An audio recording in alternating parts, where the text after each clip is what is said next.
Le gouvernement a renforcé le dispositif sécuritaire au Kwango suite aux affrontements qui ont causé des morts à Bachongo dans la province du Kwango.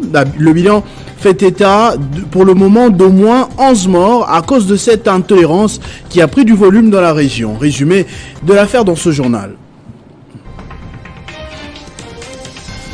La société civile de Beni a appelé la population à observer 5 jours sans activité afin de protester contre la montée de l'insécurité dans cette ville. Les autorités militaires continuent à appeler la population à l'apaisement et à présenter une bonne dizaine des présumés criminels interpellés lors des dernières opérations. Nous parlerons également actuellement sous la barre de 50%. D'après les estimations des résultats du premier tour, Recep Tayyip Erdogan est quand même rassuré de l'emporter lors du second tour dans les prochaines semaines. Avant ce premier tour, des sondages annonçaient pourtant le candidat de l'opposition devant le président sortant. Mesdames et messieurs, bonjour. Dans une déclaration commune ce lundi, Martin Fayulu, Moïse Katumbi, Délice Sanga et Matata Pogno ont exigé l'audit du fichier électoral par un cabinet international réputé, rappelant qu'il s'agit d'un élément essentiel du processus électoral. Les 4 leaders de l'opposition ont souligné qu'il doit par conséquent être le plus fiable possible. On en parle dans ce journal avec Devos Kitobo au téléphone, secrétaire général du parti SID de Martin Fayulu. Bonjour. Dites-nous, professeur, avez-vous déjà une idée sur le cabinet réputé international en question? Oui, je vous remercie pour votre question.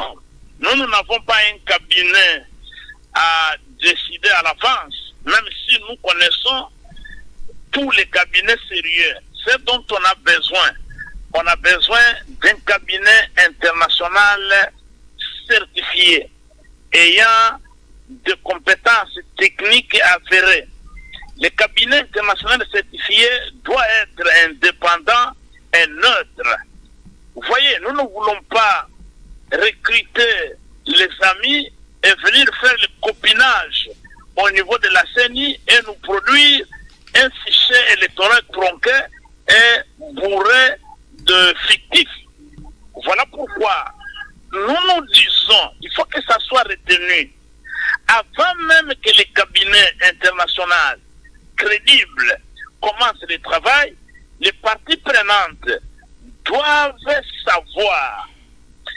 La CENI a fait le travail d'enrôlement. Quel est le résultat?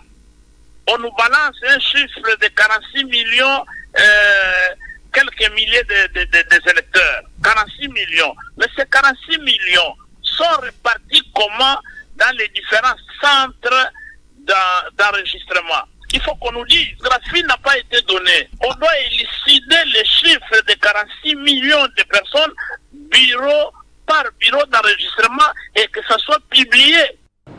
Mais dites-nous à ce stade, que reprochez-vous clairement à la CENI par rapport à ce dossier? D'abord, ce que nous reprochons à la CENI, c'est l'opacité et le caractère unilatéral de la démarche. On ne peut pas mener cette activité en vase clos, en pensant que les activités de la CENI concernent M. Kadima et ses membres auxquels il faut associer quelques dignitaires de l'Union sacrée qui ont droit à l'information. Ce n'est pas une activité unilatérale. C'est une activité qui concerne les parties prenantes. Ça doit être ouvert. Ça, c'est un. Deuxièmement, la manière dont il a procédé pour désigner ce cabinet de Malou. Donc, nous connaissons ces gens. Nous connaissons les rapprochements qu'ils ont entre eux, entre Kadima et les responsables de ce cabinet. Et entre ce cabinet et les responsables de l'Union sacrée. Donc, ce sont des copinages purs et simples et nous, on ne peut pas admettre ça. La situation est passée sous contrôle des forces armées de la République démocratique du Congo. Plusieurs assaillants ont été arrêtés après des violents affrontements enregistrés en fin de semaine dernière. Vous comprenez que je parle là de la province du Kwango, aux portes de Kinshasa. Il s'agissait, d'après nos informations, des combats impliquant le groupe Mobondo à Bachongo. L'on compte actuellement au moins 11 morts de suite de cette barbarie. Le porte-parole du gouvernement provincial a annoncé que les dispositifs sécuritaires ont été renforcés dans le Congo. Nous l'avons joint ce matin. À Bachongo, le bilan, c'est difficile de connaître. Je vous ai parlé le 5. Hier, je vous ai dit, c'est entre Bachongo et Mongata. Pratiquement, on parlait de 11 personnes. Mais il y a encore 2 corps qui gisent encore là-bas.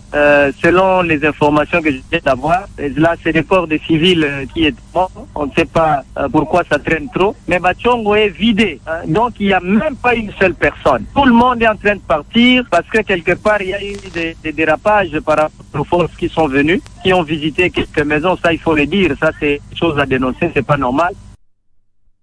On séjourne depuis ce dimanche à Goma, chef-lieu de la province du Nord Kivu. Dès son arrivée, l'ancien Premier ministre a animé à son atterrissage un point de presse au cours duquel il est revenu sur la situation d'agression qu'a subie la République démocratique du Congo par le Rwanda. À son avis, le pays ne pourrait vivre cette situation s'il y avait un leadership de taille à la tête du pays. Il a déploré également la détérioration des conditions sociales des vies des Congolais. Au cours de cette conférence de presse animée à Goma, le sénateur Matata Mponyo est revenu sur plusieurs questions d'actualité de l'heure. Le président du parti politique LGD dit venir à l'est de la RDC pour compatir avec les populations de l'est victimes de la guerre imposée à la RDC par le Rwanda. Je suis de cette province. Pour cette guerre, pour ce premier point, nous dénonçons l'agression parce que quand les gens parlent de M23, tout le monde le sait, c'est une agression larvaire. Et j'ai été parmi ceux qui, alors que j'étais au gouvernement, j'ai dénoncé l'agression rwandaise parce que, rappelez-vous, le M23 ne date pas d'aujourd'hui. J'étais Premier ministre sous le leadership d'un président de la République, Joseph Kabila Kabange. Je suis allé jusqu'à Bunagana, jusqu'à Runoni, jusqu'à Tchanzu. J'ai parlé avec le militaire. Nous avons pris en charge leurs desiderata en termes de gouvernance et de leadership. Une année après, nous avons chassé ces gens et ils sont rentrés chez eux. Et vous savez, c'est où? Parlant de son parti politique Leadership et Gouvernance pour le Développement, le Premier ministre honoraire Matata Mponyo demande à la population du Nord Kivu d'adhérer à cette jeune formation politique. Sur la situation sécuritaire à l'est de la RDC, le sénateur Matata Mponyo dit être contre la présence de la force de l'EAC et de la SADC à l'est du pays. Pour lui, seules les forces armées de la RDC peuvent restaurer la paix et sécurité, comme ça a été le cas pendant son règne en 2013 comme Premier ministre. Vous êtes sûrement tombé sur des images de la population de Calais en train de se chamailler, parfois violemment, des tôles, des pagnes. Nous apprenons sur place que la demande en aide humanitaire est de plus en plus forte que prévu. Malgré les déplacements sur place de la première délégation de Kinshasa, on compte à peu près 50 000 personnes dans le besoin, dans les zones touchées par les inondations et glissements de terrain, champs, routes. Presque tout a été emporté, réduisant en néant leurs chances de subsistance. Administration publique, lancement hier du concours de recrutement des agents et cadres du secrétariat général au numérique. Au total, 2374 candidats ont pris part à ce test lancé par le vice-premier ministre en charge de la fonction publique, accompagné de son collègue du numérique. Et j'ai le plaisir donc de lancer ce jour le début du processus de dépôt de candidature. Au total, 2374 candidats ont pris part à ces concours de recrutement des agents et cadres du secrétariat général au numérique pour se disputer les 119 postes à pourvoir. C'est le vice-premier ministre en charge de la fonction publique, Jean-Pierre Liaou, accompagné de celui du numérique qui procède au lancement. Bonne chance et que Dieu soit avec chacune et chacun d'entre vous. À l'Institut supérieur de commerce comme à l'Institut national des arts, Jean-Pierre Liaou a martelé sur les caractères impartials de ces recrutements. Le président de la République nous a fixé les caps, nous a donné les orientations pour que nous puissions agir et agir vite sous la coordination du Premier ministre pour que désormais ces recrutements au sein de l'administration publique congolaise se fassent de manière qualitative. Une opportunité sans discrimination. Voulons vous assurer, mesdames et messieurs, que cette épreuve est placée sous le sceau de l'égalité républicaine. Nous sommes là pour donner à chacun sa chance. N'ayez aucun complexe lié à votre nom, lié à votre rang social ou que sais-je d'autre. L'organisation a été à la hauteur. En tout cas, côté organisation coup de chapeau, c'est très bien passé. On sentait qu'il y avait du sérieux. On ne pouvait pas entrer avec nos histoires comme le stylo, comme le papier. Donc pour éviter certaines tricheries, nous tous nous étions là dans ce même pied d'égalité. À Béni, la société civile a appelé la population à observer 5 jours sans activité à dater de ce lundi pour protester contre l'insécurité grandissante dans cette ville. Entre-temps, 45 présumés criminels arrêtés par les forces de sécurité lors des patrouilles ont été présentés samedi au maire de cette entité. Des pneus brûlés pour barricader les routes, des grosses pierres sur les chaussées, comme pour dire que la journée ville morte décrétée par la société civile a été respectée. Sur place, tous les matins de ce lundi, les portes des différentes boutiques et magasins sont restées fermées, pas de moyens de transport, les écoles n'ont pas ouvert leurs portes et les parents n'ont pas envoyé les enfants à l'école. Cette situation fait suite au banditisme urbain qui a pris de l'ampleur, caractérisé par des fusillades, vols et cambriolages des maisons. L'objectif de cette ville morte est de décrier la montée de la criminalité urbaine. Face à cet état de choses, plusieurs stratégies ont été mises en place par l'autorité urbaine de route, notamment les patrouilles et bouclages de la police qui ont permis d'appréhender plus de 40 criminels dans le quartier de 4 communes de cette ville. Ces derniers ont été présentés le samedi dernier au maire de la ville de Béni, au Nord Kivu. Il s'est tenu ce samedi la 2e édition de la conférence Conversation organisée par Odari, dans laquelle des professionnels, des entrepreneurs et des étudiants ont pris part pour échanger sur des parcours professionnels inspirants afin de pérenniser le modèle d'inspiration professionnelle des Congolais. C'était au salon Lubumbashi du Pullman Hotel de Kinshasa. Ces rendez-vous est un moment de partage, d'expériences et échanges entre les professionnels, des étudiants et des entrepreneurs, avec des personnalités qui inspirent à travers leur parcours professionnel, dans l'unique objectif de rendre durable la manière d'inspiration professionnelle congolais. Organisé par Odari, dont la directrice générale Yvonne Chika a réitéré la mission de cette entreprise en RDC qui est de développer la gouvernance d'entreprise. Animé par de grandes personnalités professionnelles congolaises telles que Dieudonné Nkindi, Edwige Takassi et le représentant du DG de l'ANAPI qui est un des partenaires des Odari. Chaque panéliste à tour de rôle a partagé en long et en large son expérience professionnelle en vue d'enrichir les connaissances professionnelles des participants. Très satisfaite parce que, comme vous l'avez vu, beaucoup de gens ont répondu à l'appel. Ils ont acheté leur ticket pour venir écouter les personnes qui ont des parcours exceptionnels. La salle était pleine, les gens étaient à l'écoute, les gens ont pris note.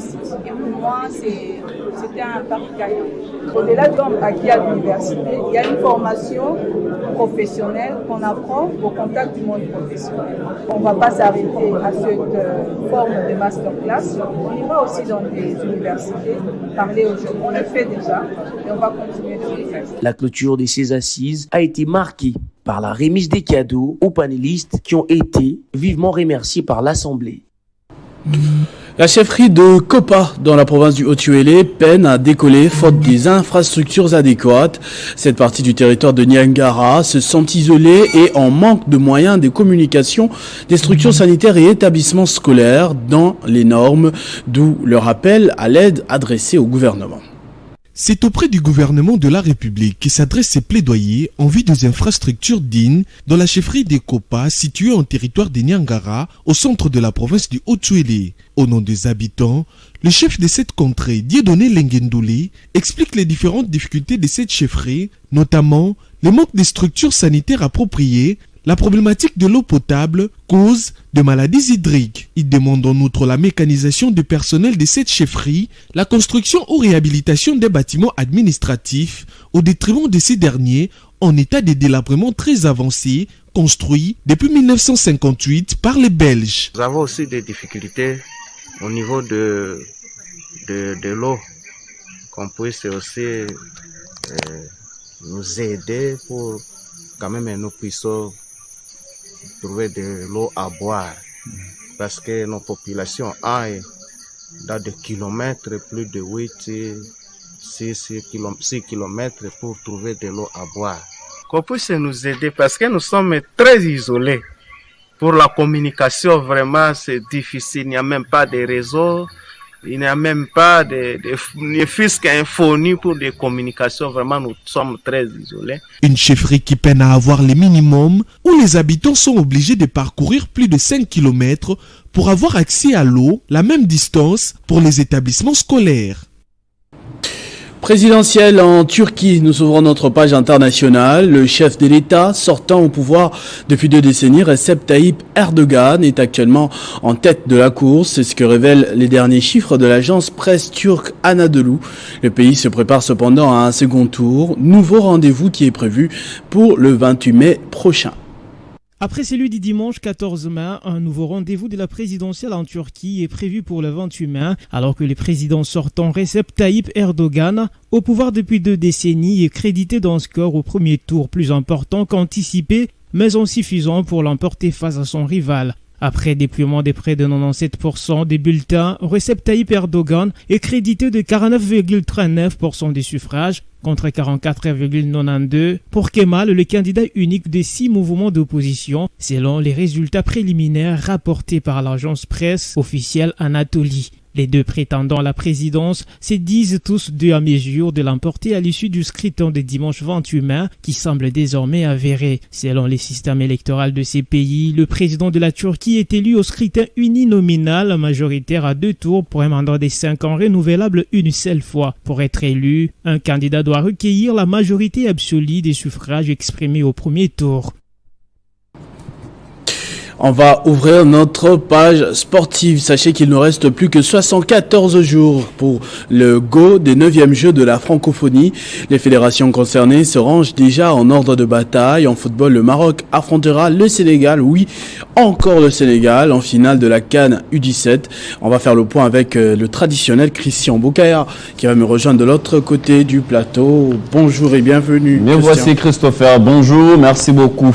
D'abord, le 9e jeu de la francophonie, il s'est suscité ce week-end une nouvelle selon laquelle l'on devrait reporter, mais vous nous emmenez la nouvelle selon laquelle la coordination de judo est en train de baliser le terrain pour ses athlètes. Effectivement, le judo, en tout cas où la Fédération nationale congolaise de judo tient à faire bonne figure lors de ces Jeux qui sont jusqu'ici maintenus à Kinshasa du 28 juillet au 6 août. Et bien avant ce jeu de la francophonie, les athlètes vont jauger leur niveau lors des tournois internationaux avant bien sûr d'aller au camp d'entraînement qui sera financé par le gouvernement congolais.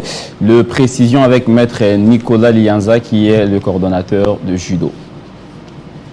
La spécificité du judo, c'est que les Jeux de la francophonie ont été parmi les tournois internationaux alignés dans le système général de gestion de judo qu'on appelle le judo base. Donc la FIGE considère les Jeux de la francophonie comme étant un tournoi majeur.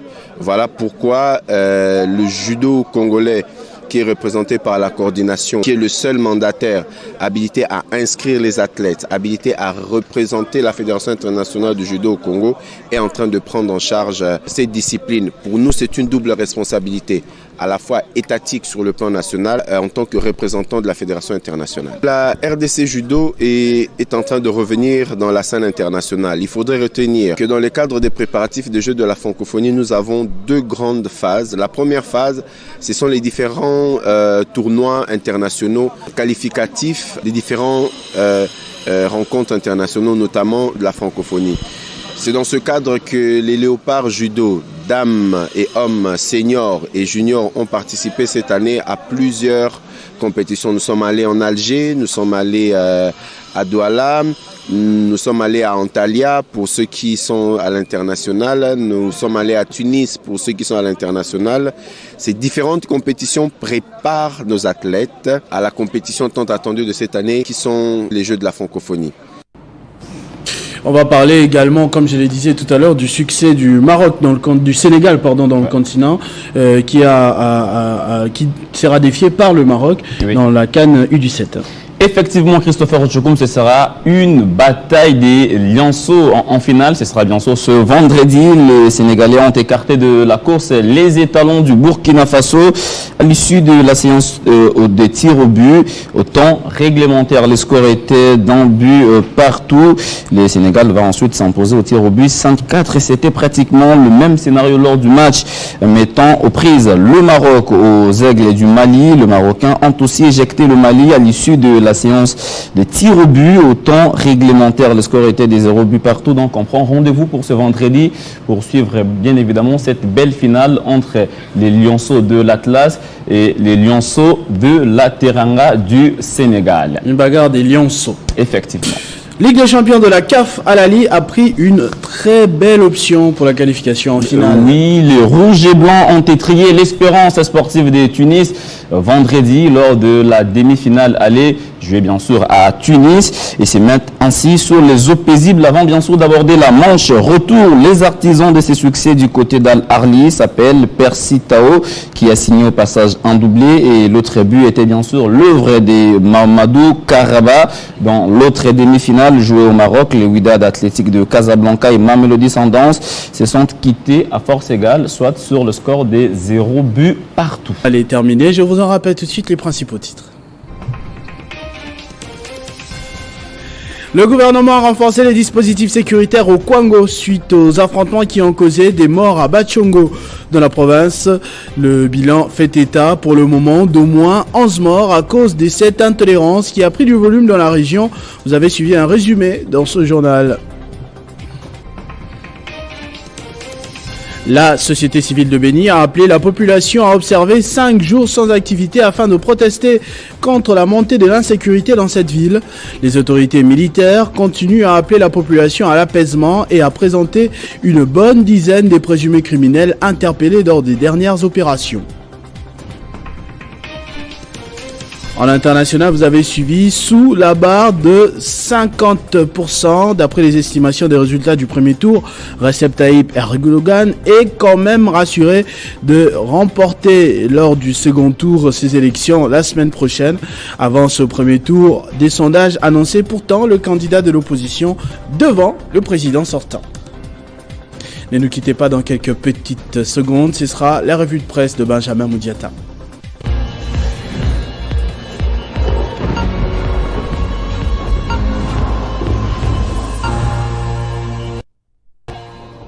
C'est de l'autre côté du plateau, comme Christian tout à l'heure, que Benjamin va me rejoindre. Bonjour et bienvenue. Merci à vous Christopher et à tous ceux qui nous suivent en ces nets moments.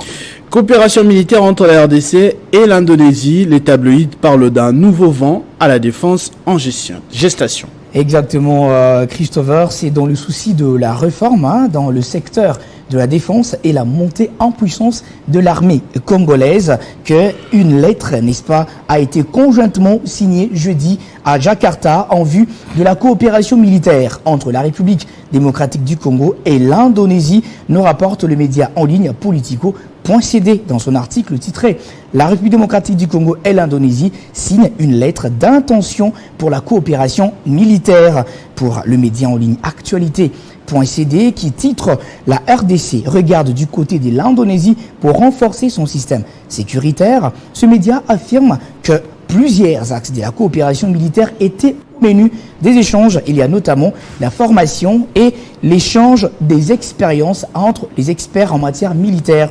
Ces médias renchérissent par ailleurs que les conseils de sécurité des Nations Unies considèrent toujours la situation en RDC comme une menace pour la paix et la sécurité internationale dans la région.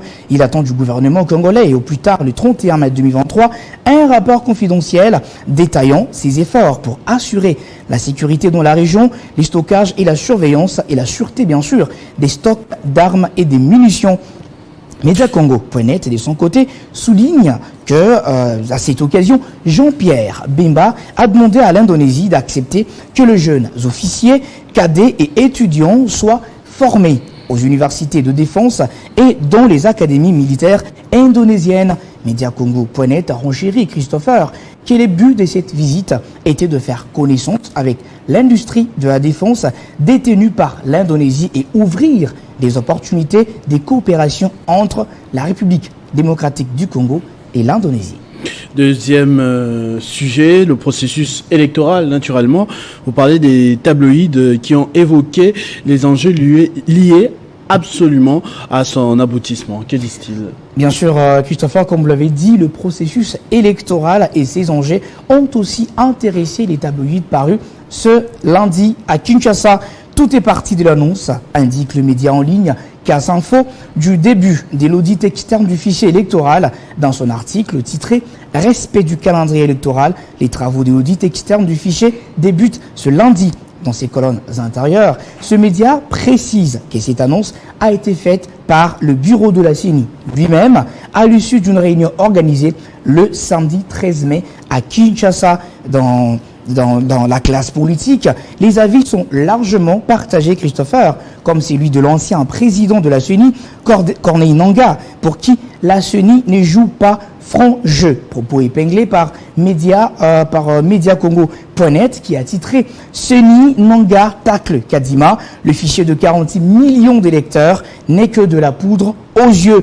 Et de son côté, Zoom Echo qui titre « RDC, l'audit externe du fichier électoral démarre ce lundi 15 mai 2023 ». Ce média signale que suivant le calendrier électoral publié par la CENI, ces experts n'auront disposé que de 6 jours à partir du lundi, donc aujourd'hui, pour exécuter leurs tâches. Et pour finir, Christopher, l'ombre du doute continue de s'installer avec ce que nous rapporte Interview.cd. Dans son titre, RDC, leader politique dénonce un plan de fraude massive par la CENI. Dans un communiqué conjointement rendu public ces matins d'ailleurs, je l'ai suivi dans votre journal, souligne cet article, les signataires du communiqué, donc Katumbi, Sisanga, Fayulu et Matata, accusent la CENI d'orchestrer un plan de fraude massive en faveur du président actuel, Félix Tshisekedi, et dénoncent le monopole que la CENI s'attribue dans les processus électoraux en cours. Christopher Ochokoum. Merci beaucoup Benjamin Moudiata pour ce tour des journaux. C'est moi qui vous remercie. À tous et à toutes également, merci de votre attention soutenue. Restez fidèles au programme de votre chaîne Télé 50. Vivez heureux, vivez 100 ans, mesdames et messieurs.